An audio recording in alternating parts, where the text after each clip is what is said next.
வணக்கம். மாலை முரசு செய்திகளை விரிவாக பார்ப்பதற்கு முன்பாக முதல் தலைப்புச் செய்திகளை பார்க்கலாம். சென்னை மற்றும் புறநகர் பகுதிகளில் அதிகாலையில் இடி மின்னலுடன் கொட்டி தீர்த்த கனமழை. திடீரென வெளுத்து வாங்கிய கனமழையால் வெப்பம் தணிந்து குளிர்ச்சியான சூழல்.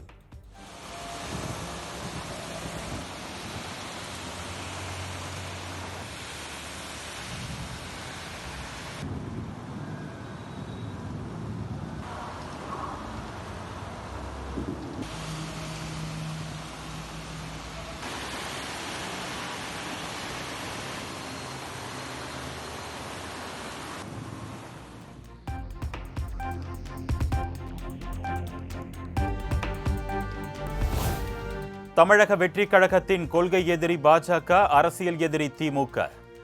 தாவேக ஒரு வெகுஜன மக்கள் படை என்று விஜய் பேச்சு. நம்மளுடைய ஒரே கொள்கை எதிரி பாஜக தான். நம்மளுடைய ஒரே அரசியல் எதிரி திமுக தான். எப்படி? நம்மளுடைய ஒரே கொள்கை எதிரி, நம்மளுடைய ஒரே அரசியல் எதிரி. பாதுகாப்பில்லை என்று பெண்கள் கதறும் குரல் மு.க. ஸ்டாலினுக்கு கேட்கவில்லையா? Stalin uncle very wrong uncle என்று விமர்சித்த விஜய். வேலைக்கு போற இடத்துல, வெளியில போற இடத்துலன்னு அவங்களுக்கு பாதுகாப்பே இல்லைன்னு ஒட்டுமொத்த பெண் பிள்ளைங்களும் பெண்களும் கதறாங்க. அந்த கதறல் சத்தம் ஏதாவது உங்க காதுல கேக்குதா அங்கிள்? இதுல வேற உங்க அப்பான்னு கூப்பிடுறாங்கன்னு வேற சொல்றீங்க. What is this uncle? Is very very wrong uncle, is very very wrong.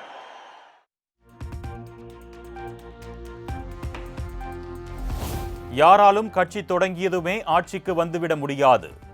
தாவேக தலைவர் விஜய்க்கு அதிமுக பொதுச் செயலாளர் எடப்பாடி பழனிசாமி பதிலடி. யார் வேணாலும் கட்சி துவங்கலாம், தடை கிடையாது. ஆனால் விஜய் தங்கள் வீட்டு பிள்ளை என்று தேமுதிக பொதுச் செயலாளர் பிரேமலதா விஜயகாந்த் பேட்டி. மதுரை மாநாட்டில் விஜயகாந்தை அண்ணன் என்று அழைத்தது தொடர்பான கேள்விக்கு பதில்.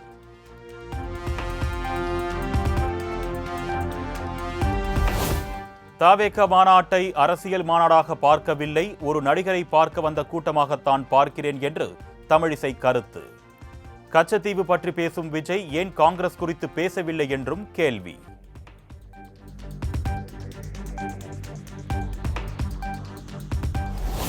சென்னையைச் சேர்ந்த பிரபாகரன் என்பவர் தாவேக மாநாட்டிற்கு வந்தபோது மாரடைப்பால் உயிரிழப்பு.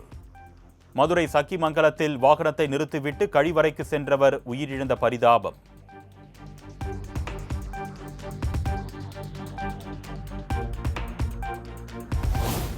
தாவேக மாநாடு முடிந்த பின் உடைந்தும் சிதறி கிடந்தும் நாற்காலிகள். மீதம் இருந்த தண்ணீர் கேன்களை தோல் மீது தூக்கி சென்ற தொண்டர்களின் காட்சி வைரல்.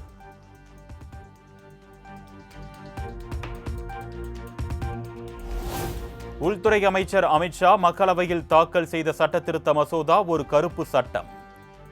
வக்ஃப் சட்ட திருத்தம், தொகுதி மறுவரையறை உள்ளிட்ட சட்டங்களை எதிர்த்தது போன்று இந்த வெறுப்பு சட்டத்தையும் எதிர்ப்போம் என்று முதலமைச்சர் உறுதி.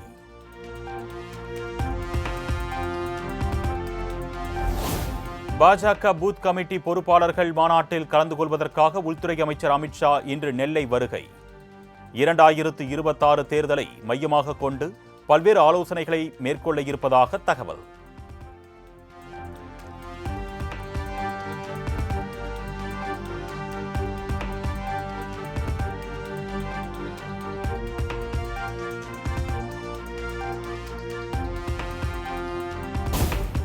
பிரான்ஸ் அதிபர் இமானுவேல் மேக்ரானுடன் பிரதமர் மோடி தொலைபேசி வாயிலாக பேச்சு. யுக்ரைன் விவகாரம், மேற்கு ஆசியாவில் நிலவும் சூழல் குறித்து இரு தலைவர்களும் விவாதித்ததாக தகவல்.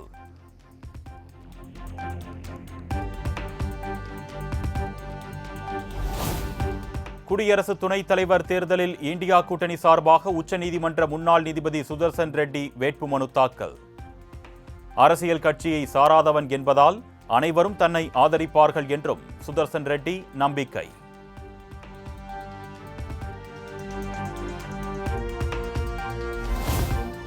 பாகிஸ்தான் வான்வெளியை பயன்படுத்த இந்திய விமானங்களுக்கான தடை செப்டம்பர் 23ஆம் தேதி வரை நீட்டிப்பு.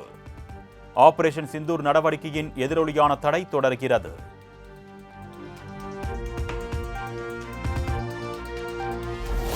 ரஷ்ய அதிபர் புட்டினுடன் மத்திய வெளியுறவுத்துறை அமைச்சர் ஜெய்சங்கர் சந்திப்பு. இரு நாட்டு உறவுகளை மேம்படுத்துவது தொடர்பாக பேச்சுவார்த்தை.